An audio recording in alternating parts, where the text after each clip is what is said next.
Square Enix has a long history with strategy RPGs, including multiple Final Fantasy Tactics titles, the Front Mission series, and Triangle Strategy from earlier this year. While their strategy games have mostly focused on grid and turn-based systems, the DioField Chronicle, co-developed by Landcars, focuses on real-time action and movement. There's a solid foundation here, but unfortunately, the depth of its gameplay and systems plateaus far too early. Long known as the home of the gods, the island has basked in nothing but peace for centuries. Set on the island of DioField, the story revolves around Andreas and his companions in a private militia called the Blue Foxes. It's a serious political drama full of peril and strife with various factions fighting for control. While it has some nice moments, the overarching story isn't anything special. Here we are. Whoa! Look at this! It's amazing! There's a decent cast of characters, with Andreas and a mage named Waltequin both standing out from the bunch. Only a few characters receive substantial development though, with the majority of the cast standing on the sidelines. There are efforts made to give others time to shine, which is appreciated, but there just isn't enough happening for most of the game's large cast.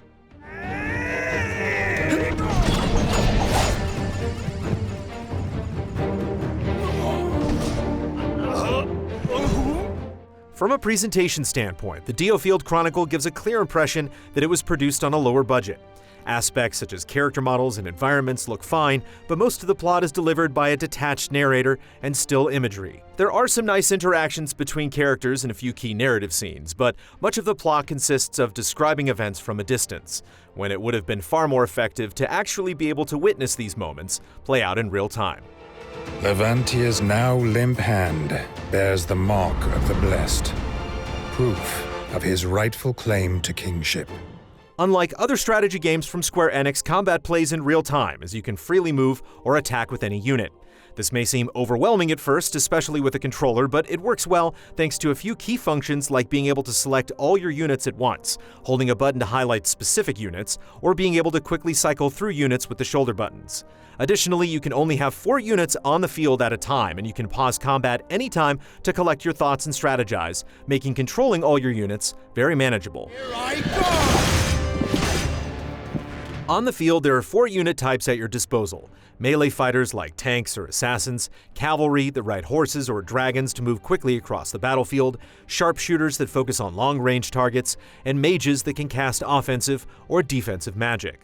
Along with their basic auto attacks, each unit also has specific skills such as Assassination, which Andreas uses to dash around a unit and deal high damage. Meanwhile, cavalry can perform a mounted charge, which damages a target area and knocks enemies back.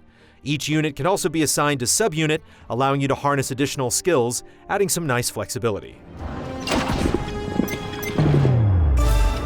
Push forward. Along with your troops, you also have powerful summons that can be unleashed by equipping special orbs gained from certain quests throughout the main course of the story. Each summon has specific abilities that can turn the tide of battle if used at the right time, and the creatures include favorites such as Bahamut, who does a powerful AoE attack. Meanwhile, Goldhorn excels in healing multiple party members. You can also upgrade these summons with resources like money and jade crystals to further enhance their power. Summons are nothing new to Square Enix titles, but it's always nice to see them. On my way. With tactics playing out in real time, positioning your units is a large part of the battle. Dodging attacks and maneuvering allies to strike from behind for bonus damage are key factors to success. Occasionally, you may want to divide your forces or lure enemies to you one by one, but this doesn't happen very often since the game is fairly easy. Battlegrounds are also disappointingly flat, with no high ground or other terrain features to take advantage of, which could have added a sorely needed extra layer of depth. Be gone with you. Target eliminated. Here goes!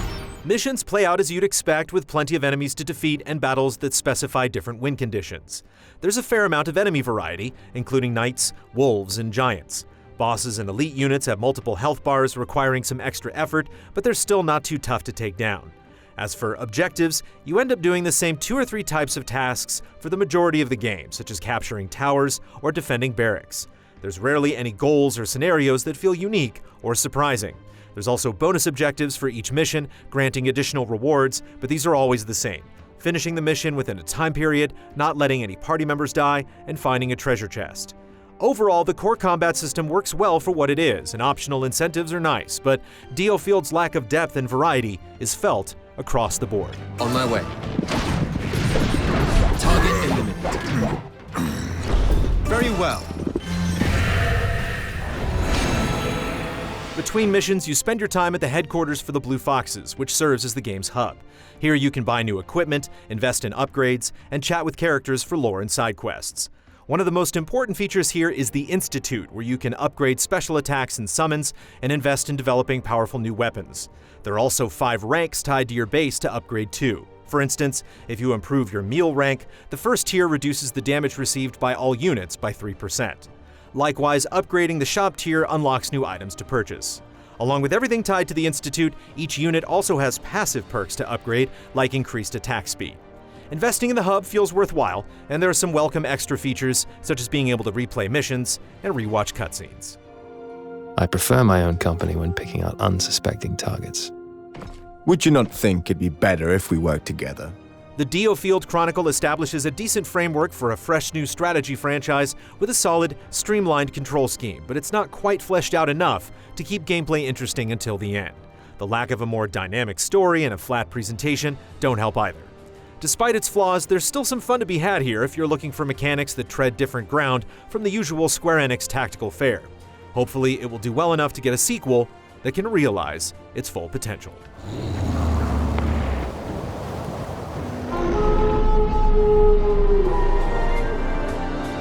Final score, 6.5 out of 10.